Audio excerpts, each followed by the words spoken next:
thank you to both of you for taking the time to sit down. Before we jump in, you want to just do a very quick introduction, both of you, since people here are listening can know who's talking? Sure. I'm Katie TIEDRICH. I make a webcomic called Awkward Zombie. It's about video games, and I just realized yesterday that I've been doing it for 15 years, apparently, which is very strange. Congratulations. Thank you.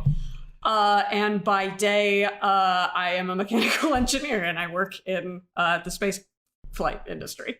And I'm Norrin HESTER. I am married to the artist that does Awkward Zombie.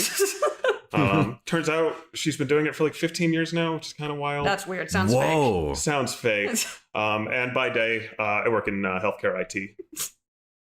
Now, I have been using this podcast to just kind of like get to know people that I think seem like cool, chill folk. Oh, so wow. just to jump in first, something I always kind of am wondering is, what are, when you have downtime, if you have downtime, what do you like to do hobby wise? Like what takes up your free time? I mean, we both are big old video game fans. That's pretty much my go-to for downtime. Okay. I am trying very hard at this point in my life to not make everything I do a side hustle. And I'm kind of failing on that with video games, because that one always has the side goal of like, well, maybe I can get some comics out of this. So when I'm not doing that, I enjoy bird watching and hiking and things of that sort of nature, looking at animals and critters. And how about you, Norrin? I mean, like she said, video games is the big one. I am very much into like building models. So I know you're a big Gundam fan, or at least I think I know that. So I've been doing that. I just got the new Mario Lego set, which is like the giant. Oh, it's absurd. It rules. It's so fun to just build. I felt like a kid. Did you finish it? No, I could have by now, but I'm spacing it out so I don't just finish it in one sitting. Because I enjoy the process of building it. Oh yeah, it's fantastic. I did the opposite of what you did and built it in the night I got it. It was like, God, I think maybe midnight or something, because I got it. And then I had to go out to a friend's, and then I was dying to build it. So I was like, okay, I'm just going to start No it. sleep. I'll start it, and then I was like 4 a.m. I was like, okay, I'm done. It's so cool. I love it. It's really good. I don't know if did you get the Lego NES with the TV? No, I have that. I've had that in my like Amazon save for later cart for months now. It's also a phenomenal set. I don't know if you know, like the TV like scrolls through the level and stuff. Oh yeah, I saw that. That's really cool. I gotta say, I really like this question block set just because of the representation of all the characters. Like they really. I love that they did not attempt to be on model. It's like Mario's like 3 blocks and one of them has a mustache on it, and otherwise he's just colors and shapes. I love that. It's just true to the original game. I suppose so. It reminds a blocky me, Mario. Yeah, it reminds me of how I used to play back before, these kids these days are blessed with all these on-model, like, Mario things that talk. Yeah, like, injection-molded shapes representative of what they're supposed to be. Exactly. I was using Duplos, if you're familiar with Duplos, and making, like, my own almost, like, pixel versions of, the original Super Mario Brothers. Like, absolutely. Like a Goomba out of, like, red, white, and blue, because that's what it looked like back then. And like a little pixel Mario. That's what we had to grow up with, you kids, not this refrigerator Mario that has a computer chip. Exactly. So I mean, it actually. Sorry, go ahead. No, go ahead. So one of the things that I do like about this set is it kind of reminds me of the sets that I built as a kid, which were the weird like gear. What was it? It was the stuff that like had actual gear trains and stuff and was more mechanical. Like Yeah. Oh, those were great. Yeah. So I love that this is a combination of that kind of like really interesting Lego mechanisms that I've never really seen used before. Plus, it actually looks like something cool. Yeah, Technic for me. By the way, I'm a huge Lego nerd, so if we go down this hole, it's a dangerous route. But for me as a kid, Technic, I was kind of a little bit too much of a dum-dum as a kid for Technic. I was always intimidated by it. But what I appreciate about the question block set is that it makes you feel like you're building one of those, like you said, because it's so cool, the mechanisms and how it opens up and unfolds. But it's still accessible to someone like me who can I'll just follow the directions, and it's not too complicated. The whenever you do get the chance, the NES with the TV, that has some pretty awesome, like, complicated, like the whole cranking, and it's like a whole, almost like a panel. How do I describe it? I'm talking to like a fucking mechanical engineer right now. Like, sound like a gibbering moron. But go on. It's like these columns, and they go out in a whoop. But yeah, it's really, really cool. I don't know if it was the Mario block like the exception to, or do you have other Legos, or what's your? It was kind of what like reignited the Lego love in me. I hadn't done a Lego set in a pretty long. I had done the architecture ones, which are also pretty fun. You had the big Saturn V rocket. Yeah, the Saturn V rocket. That was a couple of years ago, but yeah, that was the other one that I really like. I feel like for me at least, I'm a little like, I don't want to say turned off, but I kind of rue that most Lego sets these days are like it's Star Wars. Or it's, you know, it's Ninjago, or it's a brand stuff, and yeah. I guess Nintendo is the exception for me because I actually am a Nintendo fan, and that stuff is at least like, oh yeah, it's that, but it's for me this time. I definitely agree with you. Like, I do miss like classic like Pirates, you know. Yeah, like, exactly. There's just some neat stuff. Yeah, they did do a great set where it was basically a big pirate ship. But there were two versions. You could have the pirate. I have this set actually, where default is like, one version is it's a pirate ship, but then you can also build it as it's the pirate ship converted into a fortress on a deserted island. Oh yeah, I remember that one. My friend had that. I didn't. It's a really great set. So like, what's kind of nice is, while I agree it's a little, because I'm not like a big Star Wars fan. I'm not like, I watch the Marvel movies, but I'm not like, oh man, Marvel's my thing. I got to get the Marvel sets. So there's.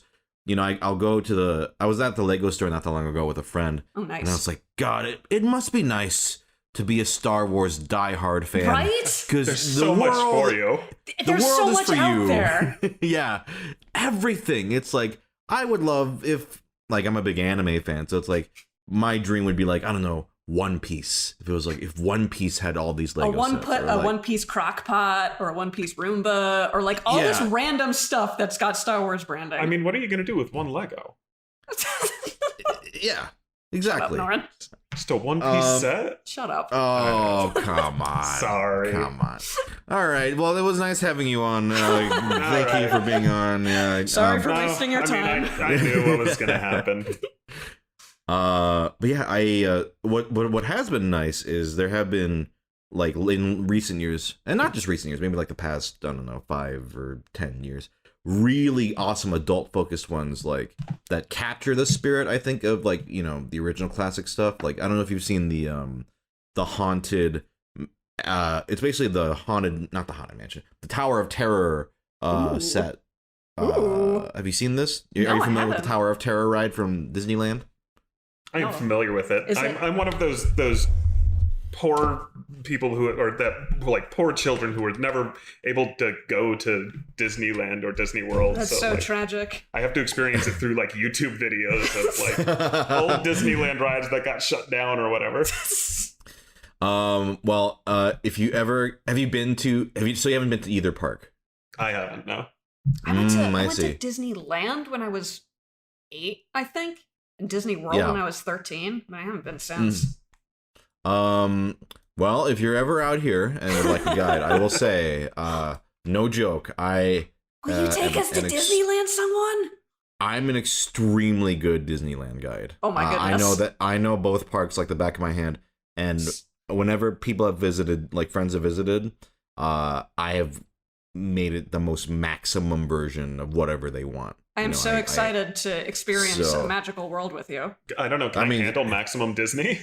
That's the thing. It's what you want, right? Like, some people really want all the rides, right? So it's like, okay, I'll make that happen. But if you're not necessarily like, I got to do everything, got to rush around, you know, we can cater the experience to you. Like, really, I should be paid to do this. Someone, will you introduce us to Sora? I think Sora was at like one Halloween event once. Wow. In the history of Disneyland. I'm surprised, I gotta say. I think it was, or it might not have been Sora. It might have been Kingdom Hearts, Goofy, and Donald. I think that's what it was. They got the regular suit and they just put a wizard hat on Donald and some goggles on Goofy. Yeah. And that's Kingdom Hearts. You know, I think this whole conversation is just going to be me linking you pictures in Discord, but let me see if I can find because it was, they very rarely ever reference Kingdom Hearts in the parks. We did find one time like a pin, which was kind of nuts. But there was, here it is. It's pretty cool. It's, here is a picture of it was at some VIP event. Oh, I love it. It was actually really well done. But Goofy just looks done with it. He's had a long day. He wants to lie down. Yeah. And going back to Lego, this is the haunted house I was talking about, where basically it's a full working like Tower of Terror where like you crank it and this like the elevator goes up on its like as you crank it and then it does a free fall on its own. Oh, that's awesome. And for those of you Lego nerds listening, it's a lot of references to the Adventurers set, which I grew up with, which was basically their Indiana Jones before they got actual Indiana Jones licenses. This was probably like early 90s, mid 90s, but nice. Yeah. I had a ton of sets as a kid, but I was one of those kids that just like threw all of the Legos together into a single giant bin. Yep. Like an insane person, and it got to the point where like, okay, well, I can never rebuild anything again. So it's just like make the. Well, that's how it happened with a lot of people. But then, you end up with a huge bin of Legos, and it's just like I can do anything. But the problem is I'm not creative. That would work really well for you. So I'll build a box. I would always build big fortresses. Like I was that kid where I was like, I'm gonna build a fortress and get all the weapons, and then my friends make their fortresses, like that kind of thing. And I was like you. All my Lego sets ended up inevitably in one giant jumble pile. I always put mine in individual Ziploc baggies by set so that I'd be able to. Norrin's shaking his head. Very different people. Very different people. Wow. And so you would disassemble them and put them back in bags? Well, I mean, usually I'd just keep them as the set, and then it's like I've got my Jeep or little house set or whatever on the shelf until a cat inevitably knocks it down, and then it breaks into 40 pieces, and those go into the Ziploc bag. Now, did either of you have a favorite set ever from childhood? Oh boy! Oh, you know what? I think I'm gonna be a big hypocrite because it was a branded one. It was a Jurassic Park set, but it was like Jurassic Park the movie. So it had like a camera guy on a jig and like a boom mic and like a T-Rex. I haven't thought about this in like years, and it just came back to me. Are we talking about the Lego Movies brand where it's guess it might have been. I think I know what you're, and you could make like it was like a actual film set, right? No, I don't. You mean like with a working camera? No. I mean like, well, actually, kind of. Basically, there was. I don't know. What was Lego been doing? There was a set in like I think this was maybe. I'll say 90s, like where you could actually film it with a very shitty camera, like Lego movie. Let me find it. Maybe I can find the set for you. Oh man, maybe it was. Was it specifically Jurassic Park, or was it like because there was Jurassic a Jeep. Park-esque? There was definitely a Jeep and a T-Rex, and that feels very Jurassic Park. But it could have been, Cretaceous land. Because Jurassic Park, that was a thing later. I don't know what? Do you remember roughly what year-ish this would have been? Well, it would have been. I'm gonna say late 90s. That sounds familiar. Okay. Could have been early 2000s. Everything before 2000's a blur for me. Everything before 2010's a blur for me. I think I found it, because, yeah, I think it was the Lego Studios that got him such a nerd. Lego Studios, was it this? Oh my gosh, No? I think that was it. Yeah. Oh my god, and it's signed by Steven Spielberg. Yeah, but this isn't. Goodness. So it's not Jurassic Park. This was before they got that license, but it was a Steven. Oh wow, the closest thing to it, right? Steven Spielberg approved film set. Yeah. With a dinosaur. Okay, that's adorable. Yeah, I was a big dinosaur kid, to the point where I asked my parents, to let me watch Jurassic Park with them on TV, when I was way too young for it. Yeah. And it was the first scary thing I had ever seen on TV, and it gave me nightmares for probably a decade or so. So I've been a Jurassic Park fan for I guess I started out being very afraid of Jurassic Park, but still being a fan, and now I'm a big Jurassic Park fan who's only a little bit afraid of it. And that's the right amount of afraid to be. It keeps you ready for whatever's going to come. Thank you. Thank you, exactly. You have to have a little bit of fear with it. Yeah. This Lego Studios thing, if you see on the box, there's that little camera. So you could actually, I never owned this, but I knew about it because of Lego Magazine. You could film it, and then I think put it on your computer and make little movies. I don't know if it came with this set specifically, but yes, I was like, okay. I might have been too young and stupid to have figured that part out. I might have just been playing with the dinosaur. That, or it might not have even been included with that particular set. Kind of like how the Mario sets these days. If you want the Mario, you got to get the one set. Otherwise, it's not in it's just a barren Mario-less wasteland. Pretty much. Sad. And Norrin, you here were linked to Life on Mars. I do remember this. Oh, that's a good one. I love the gimmicky ones. This one has the little tube where you smack down it's just on a pneumatic the plunger. Yeah. And it just launches the Legos. I love that. I love that one. That's cool. That was a good one for launching stuff down the stairs. That was really good for launching stuff down the stairs. Oh yeah. I owned the mechs of this set, but I never owned this particular one. But so these would shoot the little guys out. It was there were different pods that you could shoot them to, if I remember correctly. There's different pods, so they would start at one end, and then you could switch around where they end up. I could be totally wrong about that. No, it's been all I remember is 20 years. Yeah, jeez. I remember there was the base and then tubes and just hit the thing as hard as you can. And pneumatics happened. Yeah. I was obsessed with the aliens in this because I loved how they looked. They reminded me of later, or maybe not later, probably around that same time. The Star Wars battle droids kind of had a similar kind of frame, and I thought they were really cool. Now, as much as I would love to talk about Lego for the entire time, and could, and honestly, my editor is listening to this please do, because he loves Lego. I think he had a heart attack when I brought up Disneyland, because he was like, is he gonna fucking talk about Disneyland? Because whenever he probably, as soon as you guys were like, oh yeah, we're not that big on Disneyland, I can already feel his sigh of relief editing this, of thank God. And probably some listeners too. How many episodes of your podcast are primarily about Disney World? There's a good chunk of for me. I don't care. I love talking about whatever comes up, and I will gladly, whether, for me, some recurring stuff are board games, Disneyland, Lego has come up a couple times, actually. But going back to, something maybe a little more obvious, obviously, you both mentioned you're into video games. What have you been playing lately? Well, we both actually just played through Psychonauts 2. So before that, yes, we were both huge Psychonauts 1 fans. So before that, we took a minute to replay that. And then we both played Rhombus of Ruin so that we could play Psychonauts 2. And it is phenomenal. What is Rhombus of Ruin? Is that a midquel or? Yes, yeah. It was a 2017 game, I want to say, for VR, actually. Oh, okay.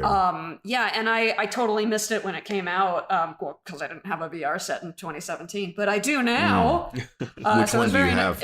We got a Index. Index, thank you.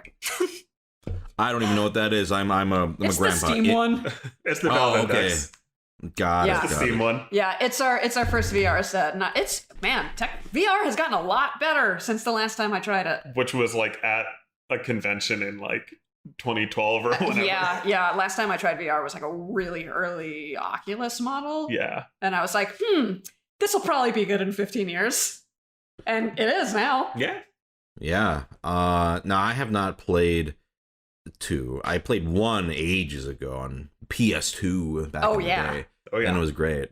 But yeah, I should check out 2. I love 1, but 2 does everything 1 did way better. Yeah. It's like the exactly what you want in a sequel. 1 is I love the writing. I mean, everybody loves the writing, and I love the visuals. The controls in 1 are kind of like not its strongest, not its strong point, but 2 feels a lot better to play, and I think that's the big differentiator. Promise of Ruin was really interesting, and you pointed this out because you played it first. But I'm gonna say what you said because I liked it. Okay. It's really interesting. It's one of the I guess the only VR game that I've played where like you are just interacting with stuff by looking at it. Ooh, okay. Because of course you're a psychic, and so everything you do is brain power based. Yeah. Okay. And so you look around and you press buttons, but the controllers are just in your hands. Yeah. Like moving stuff is done by moving your head and looking somewhere else. Yeah, exactly. It's very interesting. Okay. So it feels very, I guess, even more immersive than say the average VR game in that respect. I think so. I'm pretty new to VR. I haven't played a whole lot, so I'm always interested in something that's not necessarily just a first person mess with your hands kind of game. Yeah. Sure. The problem with VR for me is I got a big ass head and I got big glasses, big wide glasses. So I have not yet found a set because I've tried it at friends' places that will fit my goddamn glasses. That's my one. I'm waiting for that update where big ass head update. Every glasses pair will work. I mean, I enjoy VR when I do, but it's like I would love to be able to see. It works a lot better when you can see. Yeah. I would say that's a nice part of the experience. Mm-hmm. But then go ahead. Oh, I was just gonna say some of the other stuff we've been playing, but if we're still talking about Psychonauts, I'm totally down for that. Oh no, absolutely. What else have you been playing? Yeah. Well, I mean, it's the spooky month, so we've started back up Eternal Darkness, which I bought like while we were in college, and I was like, oh, I played this game when I was a kid and couldn't finish it. I can't wait to play it again. And then it sat on a shelf for 10 years. It sure did. But we've been playing that again. Finally cracked that open. Yeah. On the GameCube, good. I guess the Wii, but still, old consoles week. Nice. I have not played that one, but I've heard great things. It's a delight. Yeah, I know about like the sort of tricks it does just from reputation, but yeah, I should definitely check it out. I had to buy a GameCube semi recently because I have a Let's Play channel, and I was like, oh fuck. Because I used to use somebody else's GameCube, and I was like, "Do you have the Game Boy Player?" Oh yeah, the thing you'd stick on the bottom of it. Yeah. I was like, "Oh shit, I don't have access to that anymore." So I still have my Wii, and that's how I was playing any GameCube games. But now I own another GameCube. A GameCube. Had to buy the Game Boy Player again. I mean, it was worth it because it is nice playing the Game Boy Advance games on a TV. Actually, yeah, absolutely. But yeah, that really is the only reason to have a GameCube if you have a Wii is so that you can use the Game Boy adapter. Yeah, and it's cute. It is very cute. I like seeing it on the shelf. But I absolutely did sell it as soon as the Wii came out. But yeah, it is kind of nice to have it again in my life. Any other games? I just started Sakuna. Which is on the Switch. I don't know what else it's on. But it's I don't know if you've heard of it. It's a kind of, I almost want to compare it to Stardew Valley just because it's half farming and half combat.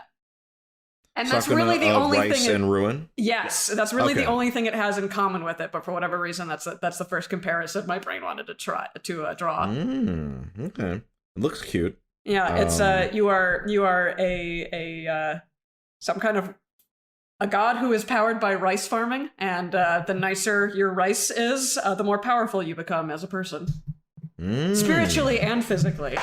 I see. Okay. Yeah. This looks fun. I loved Stardew. I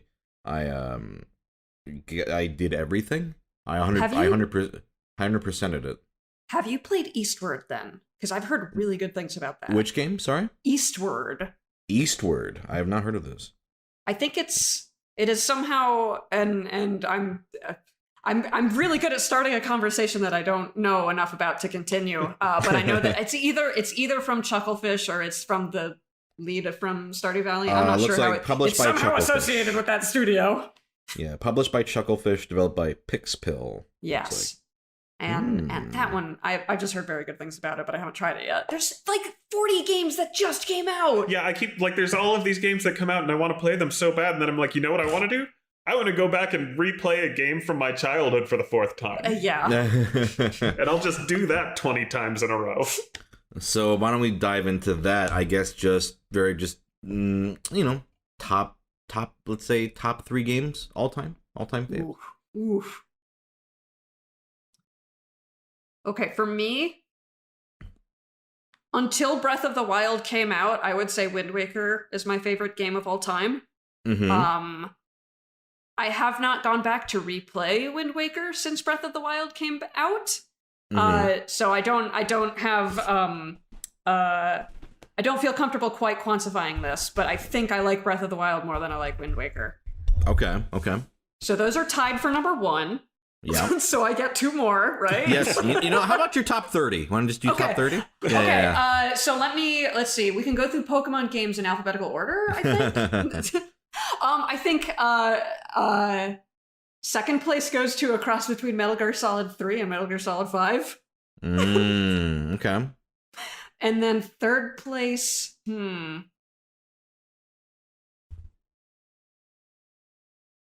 man, there's so many games that could fill that spot.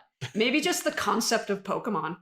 Yeah. I mean, do you have a favorite specific game in the series? The game that had the most features, because they'll always add stuff and they'll always take it away in every generation. Sure. I think the game that had like the most features that I liked might have been Heart Gold Soul Silver. Yeah, that's my favorite too.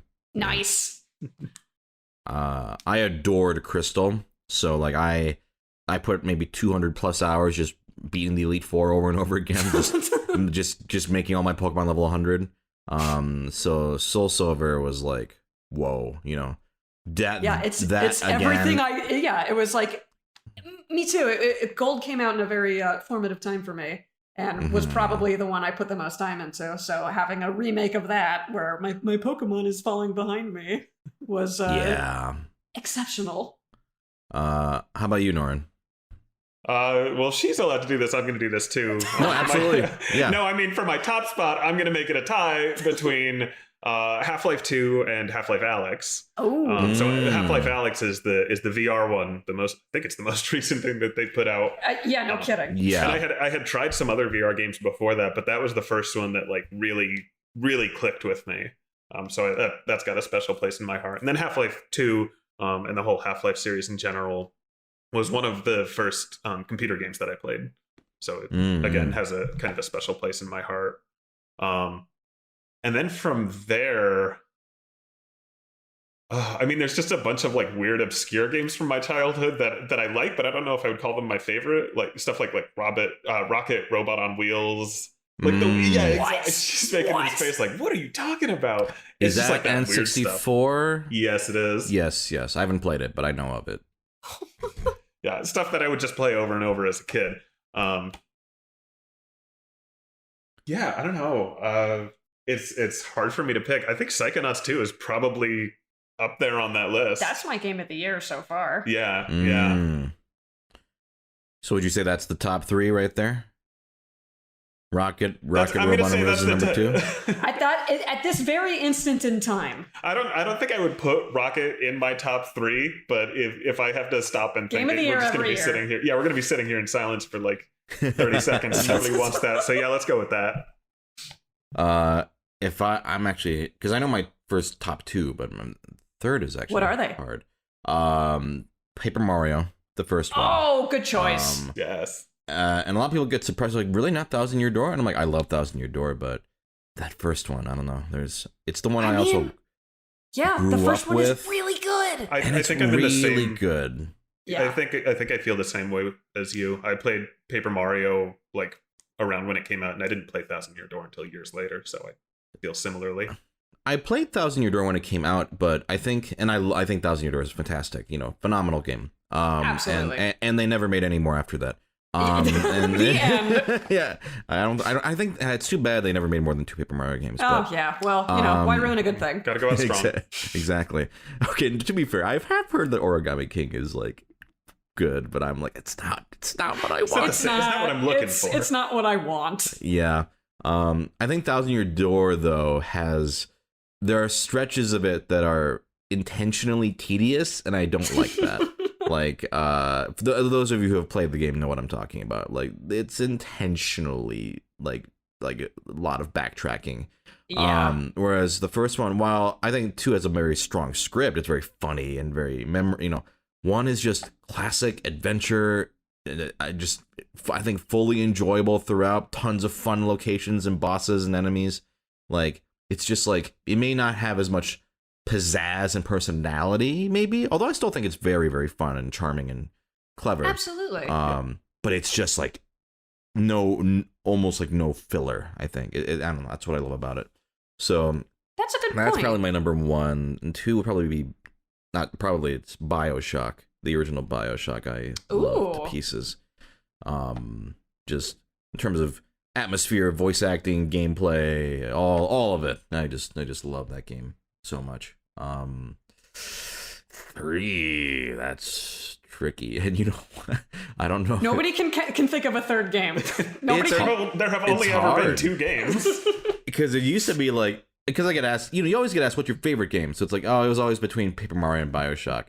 But then it's like your top 3. It's like, oh fuck, that opens things up so much. If you're gonna put Rocket Robot on Wheels on yours, I'm gonna put That's Mario got a big asterisk next to it. No, it doesn't. That's set in stone forever now. Okay. I'm gonna put Mario Party 2. Yes, good choice. I love Mario Party 2 to death. It is. That's probably the best one. It's the best. And I like Mario Party a lot. Yeah, I mean, look at Superstars, right? They just took like most of Mario Party 2 and they're just doing it again, right? So, give the people what they want. It's a Mario Party great 2 game. Pokemon's up there, of course. Soul Silver, although I play all of them. I mean, God, if we're just going into games that I love, like, I love especially the originals, the Ace Attorney games are. Oh yes, of course. Wonderful. God, now we're just gonna talk about games that we like. That'll be. Because I've said this before on the podcast before, but I've slowed down in video games quite a bit. Like, board games have taken over a lot of my time, and I have. Okay, what is your favorite board game? I gotta know. Marvel Legendary. Have you heard of it? No, I feel like you're probably on a much higher board game level than we are. No, I mean, maybe more in terms of experience, but not necessarily level. Well, like, what do you? Before, real quick, Marvel Legendary, and I'm not actually a big Marvel fan, but I love the game. Is essentially a cooperative deck building game. Are you familiar with the deck building genre? Oh, sure. Like a Dominion, yeah. So it's a team-based one, and it's phenomenal. Just like you're doing combos, it's a really great teamwork game. I introduce it to people who have no interest in Marvel, and they get really into it. I mean, it has there's Legendary Alien, like based off the Alien movies. There's other flavors of it, but the original one is Marvel. But I guess what board games are you guys into? Oh, well, we've got a couple. I think it's It's been a while since we've had a good board game night. What with Well, we just did one. You know, the situation. Yes, yeah, we did just do one. We just had a board game night for the first time in a year and a half. Yeah. And we were playing Evolution. Oh, Evolution's good. Mm-hmm. Yeah, I like that one. I'm a big fan of Wingspan, and I have yet to be great. able to procure a copy for myself. That's too bad. I know. It's a gorgeous components in that game. I love it. And of course, it's got pretty pictures of birds on it. Yes. So I like Always that. positive. I love games that just have really nice pieces. Oh yeah. We had a friend over, a couple friends over to play Scythe a couple weeks ago too. Scythe is good. Yeah. What are you talking about? I'm on a higher level. You played Scythe. Scythe is that's a heavy game. You know that's a big complicated one with pieces and stuff. We didn't win. No, we did not. We did not come close to winning.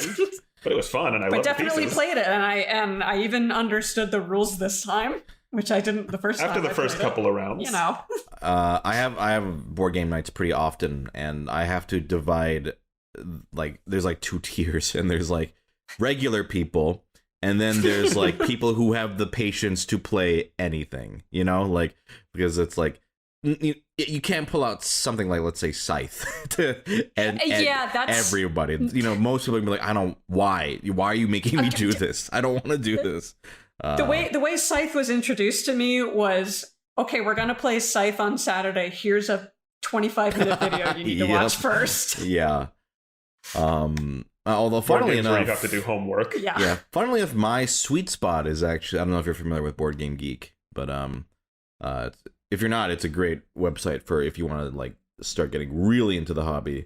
But because what's great about it is you can literally search any board game, and it'll pull up complexity level, time estimated it takes to play it, a whole bunch of information, and that complexity level is like the most important thing on that website, the information it gives you, because it's like a metric, it's like an average of all the different ratings people give it. So it's like, if it's a 2 to 3 game, that's my sweet spot, because that, I'm like, I think anyone can actually play 2 to 3, even if it's a little bit complicated. It's not that bad. 1 to 2 is that a numeric? It's like 1 through 5. Yeah, 1 through 5. Yeah.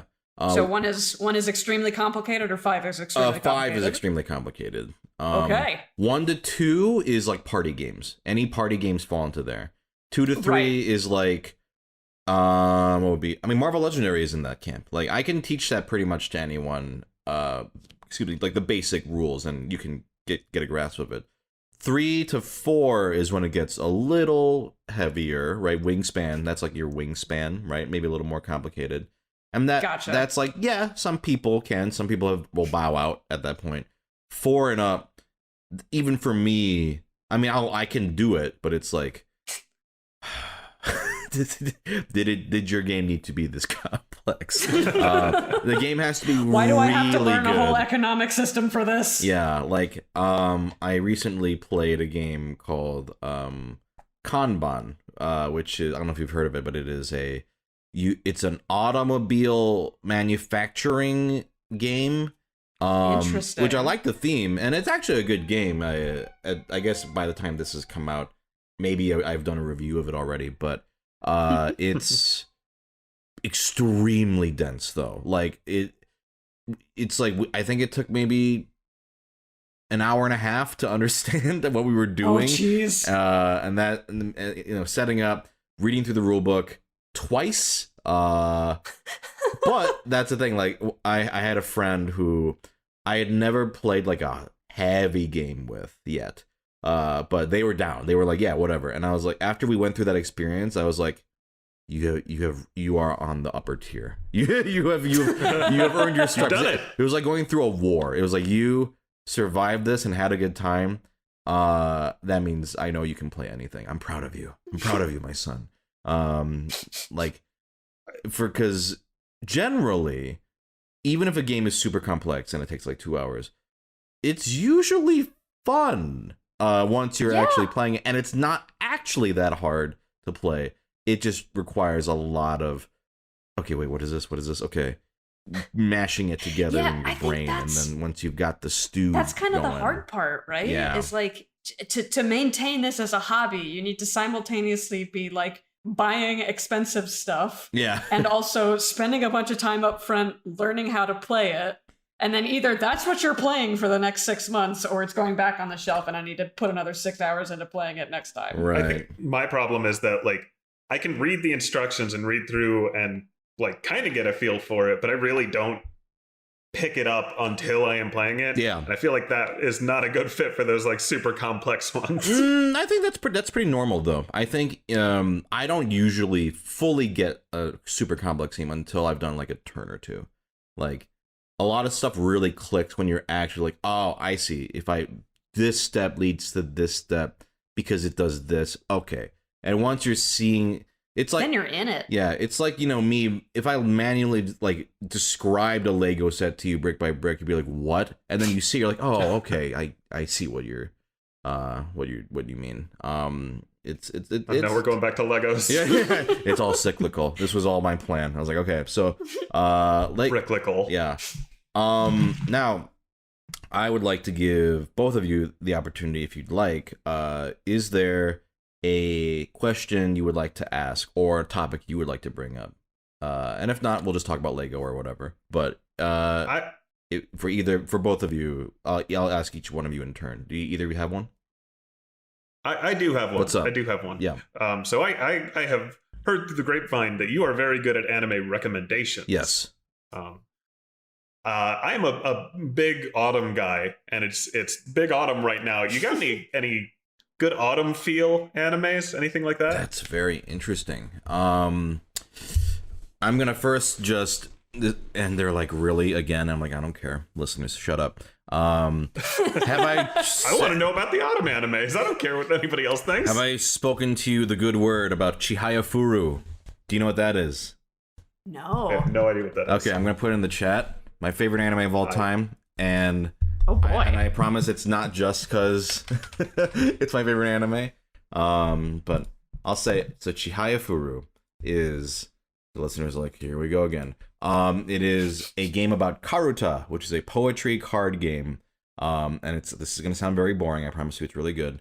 No, I'm enthralled. I'm immediately hooked. Basically, long story short, there are these poetry cards in front of you and your opponent, and a reader will read a verse, and then you have to hit the card with the matching verse before your opponent. It's like a reflex game, sport, basically.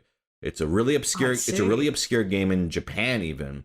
And the show is just about this girl who, makes friends through this community of learning this, or she like loves this game, and and just wanting to get better at this game. And it's amazing. Like it's something where everyone I recommended it to loved it. It's never flopped. Like, it sounds like, what? Like, poetry? Is that gonna be like super inaccessible? Like, I don't get what's going on. No, it's the show assumes you don't know what this game is, because a lot of Japanese people that's good. A lot of Japanese people are like, what? Like, that's that one game. I've never actually played it. Like, what is it? And it's enthralling because once you do get how it's played, it's genuinely like engrossing and exciting, but also the characters are so sweet. Now, the reason why I said autumn, let me just show you a picture like of what I'm thinking of. One of the sort of themes of the show is it's the Chihaya card, because it's always visualized as red. The main character's name is Chihaya. And there's a card in the game that has her name in the verses, and so the show has this beautiful imagery where whenever Chihaya is kind of like, here's a like, look at that autumn ass. Oh yeah, look at that. Oh yeah, that's it. Yeah, like got it in one. There it is. Yeah, I basically, for those of you listening, I just linked. Just search Chihaya Furu autumn in Google Images, and it's the first image. She's like looking at a deer. And it's just surrounded. I want to look at a deer. Surrounded by red leaves. Like, the show has such rich imagery of, including a lot of beautiful red leaves in autumn. So that's why I was like, haha, it's a great anime, but also it does spring up as a good choice. I'm gonna give this one a look. Yeah, absolutely. I highly recommend it. It's fantastic. I'm trying to think of like another one offhand. Autumn. That's because like summer is easy. I'm sorry. Summer is I didn't mean to easy. stump you. Summer is easy. Spring is easy. Excuse me. Does this one have autumn? I think it might. Let's see. Because I think it goes through like all the seasons. And I'll just mention it as well in a while, just because it's a great show. You ever heard of Silver Spoon? No. I don't think I have. It's by. Are you familiar or have seen or read Full Metal Alchemist? Yes. Yes. What version? Both of. Yeah. So you've seen all the Full Metal Alchemists basically. We've seen all so of Full too. Metal Alchemist and all of Brotherhood, and Yes, I've read the manga. Yeah, you read the manga. I can't remember if I read the manga. Same mangaka. Silver Spoon is a slice of life farming manga / anime. Where the main boy, he's from the city, and he decides, you know what? I'm sick of the demands of the city schools. I'm gonna enroll in a farm school on a whim. And Hiromu Arakawa, the mangaka, grew up on a farm, so she is extremely knowledgeable about farm life and what, all the nitty gritty. So it's him like just learning about how farms work, and he's surrounded by all these all the kids there are farm kids who like specialize in different, like one person is really into like equestrian, like raising horses. One person is into dairy, like making cheese. Another person, and it just goes into like how farms work, which again to the might sound boring, but it's really charming, really wholesome, and really you get really invested in the character. It's like a really great coming of age story as well, because the main character just doesn't know what he wants to do, and he's like very disillusioned. Relatable. Yeah, and it's just him like falling in love with something he never expected to ever care about. And this it looks very cute. The first I went to Google image search, and the first search I found is just who I assume is the main character, maybe not. The glasses just boy hugging a pig. Just hugging a piglet, and I'm already into it. Yeah. Yeah, that picture is cute, huh? So yeah, I hope they don't ever go into what happens to animals on a farm. Oh no. Yeah. It's a great show. Manga's fantastic too. If you like. Awesome. So, and the reason why I bring up that for autumn, this counts. Here's a picture with autumn leaves. No, I'm gonna give you. I mean, autumn's not just the season; it's the feeling that it gives you, and nature's a big part of it. I think why this one comes to mind for me is because it goes through the seasons. So it's like the winter section feels very winter. The autumn feel like it goes through a whole school year, which a lot of other anime doesn't really do. They kind of stick to like spring, right? You don't really ever get a sense of like, oh man, the changing seasons, but this really gives you that full sense. It'll also make you really hungry. Oh god, okay, so we can watch the first quarter of it now, and then we'll wait 3 months until it's winter, and exactly. we'll watch the next quarter. Okay. This was also the show, like, I mean, because the food stuff is so good, it got me to eat. Are you familiar with tamago kake gohan? Do you know what that is? No. It is basically you take rice, like hot piping rice. You just crack a raw. I'm following you so far. Crack a raw egg into it. Pour some soy sauce. Mix it. You just mix it up and eat it. That sounds great. That sounds incredible. It's delicious. Like it was awesome. I didn't know that was a thing until this show. And now it's amazing. Like, and people listening like, oh, what about salmonella? It's like, people eat cookie dough, right? I mean, I've had tamago kake gohan many times, and I've never gotten sick. But in Japan, actually, the safety precautions for eggs are so high that it's actually perfectly safe in Japan. Like you can just grab an egg and not worry about it at all. But just go to town on it. But what's nice about tamago kake gohan is like, if it's hot rice, it kind of cooks the egg a little bit too, so so it's like you just grab hot rice from like the rice cooker, crack the egg in, pour the sauce, just mix it all together, and it kind of cooks a little bit, but it's fucking delicious. Maybe put some green onions or other things in that as well. Sounds really good. But yeah, so that's another one. I would say those. And I like that because we have everything we would need for it. You could literally right after this try it. I'll be right back. And it's I mean, let me know if you like it, because I was like, ooh, it's good. Do you have like any like seasonings like furikake or anything like that? That's also good. Oh yeah, I put that on everything. Oh shit. Okay, so after this, if you want a little snack, just grab it. Rice, soy sauce, egg, mix it all up. Sprinkle some furikake on there. Maybe what else you want, and it's you'll be like, oh my god. That you may have just described our dinner. Let me know how if you do eat it. I do want to know if sounds nice you and like easy it. too. Yeah, really. Oh, it's perfect if you're like, I don't want to do anything. I just want to crack an egg and eat now. I absolutely, at least once a week, come home from work and just, I don't want to do anything. I want food to fall into my mouth. Yes. And that sounds like the right recipe for that. It is perfect for that. Everyone also I know who watched the show was like, yeah, I tried it too, and it was great. Like, they're like, I gotta have it. Now that's great. I love finding anime or whatever just about a subject I have what I believe to be no interest in or no knowledge of. Yeah. And you just learn so much. Yeah. One that's not autumn, but in the similar vein. Have you heard of Shirobako?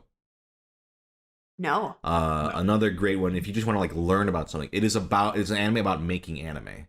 But what's really great about it is not a what do you call it? Like idealized version of it. It is a harsh, realistic view of how hard it is to make anime. Like, I have a lot of friends in animation, and they're like, "Oh, this show, it's really great, but it hits too close to home." They're like, "Oh, what was it?" I'll put it in the chat. Shirobako. I might have actually heard of this. It's fantastic. I haven't seen it. What's great about it is how the show starts is like these high school girls. It's like, I think 4 or 5 of them in a club that they make their first anime, and they're like, oh man, we're gonna make anime and we're gonna follow our dreams and we're gonna do it together. And smash cut. Isn't that nice? Yeah, smash cut like 5 years later, and it's like one of them like in her car, like exhausted, like be like, fuck my life. Like, she's like a producer, like and it's almost, I describe it as almost like a documentary. It's like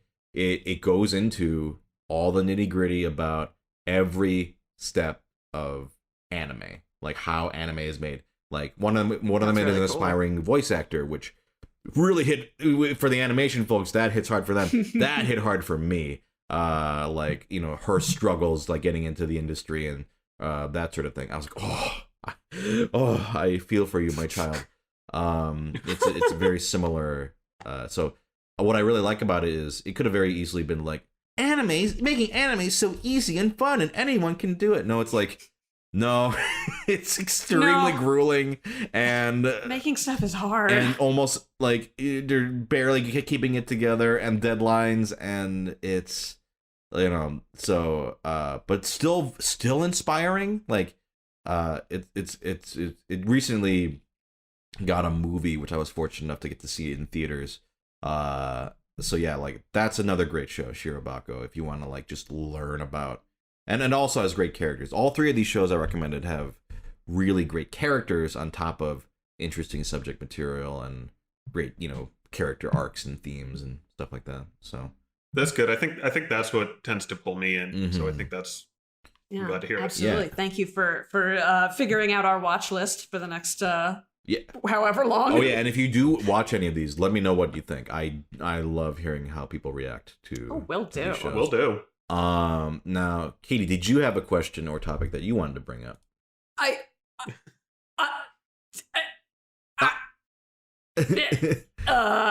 No pressure. If not, don't worry about it. Just all the thoughts left my head. So I'm gonna have to say pass. Okay, yeah, sure. So I guess to sort of, as we're not wrapping up just yet, but kind of landing the plane here. Now that I've word vomited a lot of recommendations to you, is there anything that either of you would like to recommend? It doesn't have to be a show. It could be a show. Just anything in general. Something that maybe you've experienced lately that you're like, and not just to me, but to the listeners as well, like, this was a cool thing or experience or something, and you guys should check it out. Do either of you have anything like that?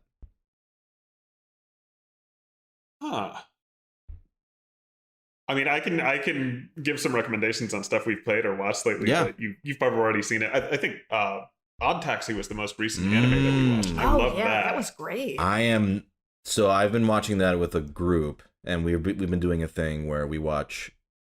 Each of us brought like a show, so it's like 6 shows in the lineup. We watch an episode a week.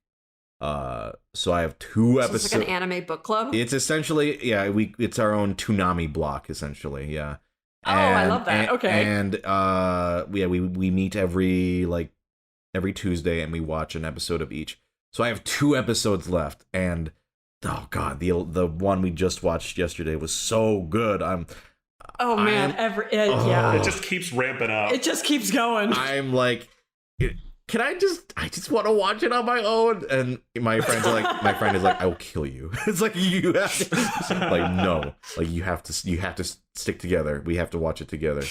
But we're all in this together.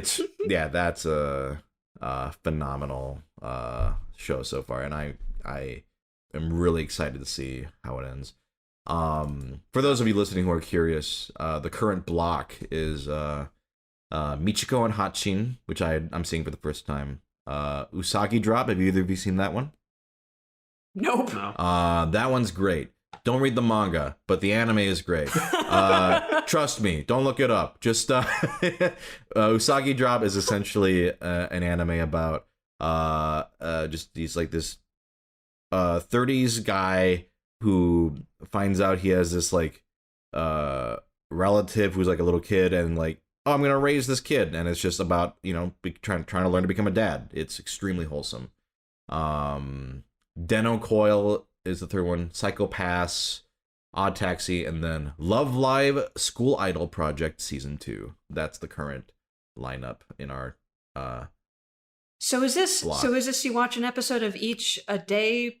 So and that's like one. So I can't even figure out how to ask the question. So that just seems like one much episode anime. of each. we watch one episode of each show a day, every day, every week. So it's like, okay, it's Tuesday night. We're gonna watch these 6, and it's one of each show. Gotcha. So we watch Michiko, then we watch Usagi, then we watch Deno Coil, and so we're kind of experiencing all the shows week by week, which has been a unique experience for me, because I'm the type of person who tends to binge, like just like watch a show. Yeah. You know, I always wait till anime is done and then just watch it all, like in maybe like a couple sittings. While a lot of people, you know, who are watching anime like weekly, you know, they're used to like waiting a week for the next episode. I hate that. Well, I used to hate that. Yeah, I'm with you. But it's been interesting in that it does make the experience different in a good way, because like if there's a cliffhanger, you're like, fuck, like you have to just wait. wait. You just have to wait. It's especially hard with the show like Odd Taxi. You're like, yeah. So it does make the experience different in a cool way. So yeah, that's been sort of the block. Odd Taxi, yeah, I really like that one. Anything else? I'm gonna recommend, and this is not an anime, but it is animated. Dog Island. Dog Island. What is Dog Island, which is, I think, a Leica Studios production? You mean Isle of Dogs? Did I say it? Oh, wait. Isle of Dogs? Okay. Is that what it's called? Yes. It's Isle Wait, of Dogs. are you talking about the Wes Anderson whose title movie? I don't remember. The what? Are you talking about the Wes Anderson film? Is it Wes Anderson? I don't know a whole lot about. I'm like 99% sure you're talking about Isle of Dogs. I'm pretty sure I'm talking about Isle of Dogs. It's the Leica Studios one, right? I don't think it's Dogs. Leica. If it's Isle of Dogs, unless is it this? Unless there like the bargain bin, like, you know how they have like the grandma tricker, yeah, up and then toward the sky or whatever, you know, the TV knockoff. No, I did look it up, and it is the Wes Anderson one. Okay.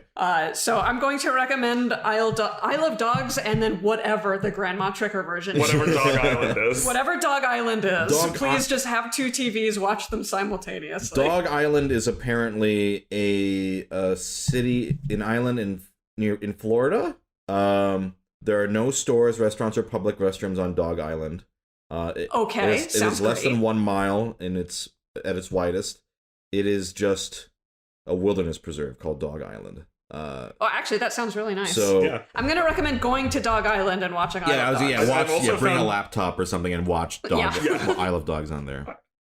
I've also found the Dog Island Wii game, which is described as an adorable quest, so that sounds fine too. So go to Dog Island, bring your laptop, bring your Wii, play Dog Island, watch I Love Dogs. That's the perfect trifecta experience. If you didn't watch it like that, you're not a true I Love Dogs. It's so immersive. Fan. Oh yeah. That's right. It is a game. I was like, I have heard the name Dog Island before. That must have been what I was thinking when you said it. I was like, oh, is that like an indie game or something? Like I haven't heard of Dog Island. I Love Dogs is great. I really like that movie. I have not experienced the game yet though, or the island itself. So. You gotta. It's great this time of year. Yeah, I'm 1 out of 3, but I'll try to fix that soon and go to Dog Island. It reminds me of those what's the name of this actual island? But you know, in Japan they have like the islands where it's just cats everywhere. Yeah. Oh yeah. Aoshima. Oh, there's one. There's like another one too, but Aoshima is very famous for the feline population where it outnumbers humans of a ratio of like 10 to 1 or something like that. It's like I've heard of that everywhere. I mean, that's paradise right there. Sounds nice. Yeah. So we're at an hour. I mean, we covered a lot of subjects. A lot of could have talked about Legos the whole time, but yeah, I guess we could talk about other things too. I'll be thinking about Legos for the rest of the night. Okay. Oh yeah. Just know in your heart that I'm thinking about Legos. Good. Right now. Yes. I'm glad to hear it. Otherwise, where can people find you both? Why don't we start with you, Katie? Sure. Well, if you want to look at my webcomic, it's at awkwardzombie.com. It's just spelled awkward zombie. And then if you want to see some cat pictures from me or listen to me about the birds I saw the other day, you can follow me on Twitter at TIEDRICH. It's KATIETIEDRICH. And I'm also on the Hell website, so I'm on Twitter as Norrin HESTER, NORRINHESTER. I'm mostly cat pictures also, and complaining. as a lot of Twitter is. All right, well, thank you both of you. This was great. I really enjoyed sitting down to chat. I had a great time. Thank you. Yeah, thank you so much for having us. If you're ever over here. Disney? No? Disney, maybe some Disney? Maybe some board games? Disney? All right. The pact has been sealed. The pact has been sealed. All right. Thank you. Thank you. Thank you.